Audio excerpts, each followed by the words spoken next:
আজ থেকে 100 বছর পর ক্যালেন্ডারের পাতায় যখন 2124 সাল, আমাদের প্রায় প্রত্যেকের দেহ তখন মাটির নিচে, অস্তিত্ব তখন রূহের জগতে।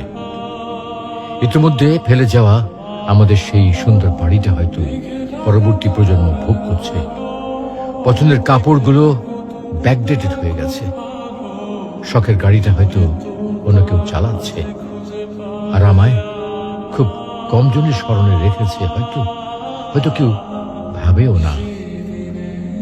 হাতে তাদের সময় নেই, যাদের জন্য এত কিছু করতে করতে নিজের জীবনটাই শেষ করে দিয়েছিলাম। আচ্ছা, বাস্তবতার এই জীবনে আপনি আপনার দাদাকে কতবার স্মরণ করেন? আপনার দাদির কথা আপনি কখনো কি আপনার মনে পড়ে?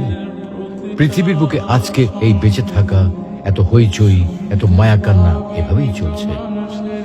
গত হওয়া অসংখ্য প্রজন্মকে টপকে আমরা এই জীবন লাভ করেছি। তেমনিভাবে আগামীতে অসংখ্য প্রজন্মের ভিড়ে হারিয়ে যাবে আমাদের এই জীবন। কিন্তু খুব কম লোকই সময় পায় ফেলে যাওয়া জীবনটা একটু ফিরে দেখার। বাস্তবতা হচ্ছে এই জীবনটা আমাদের কল্পনার চেয়েও অনেক অনেক ছোট।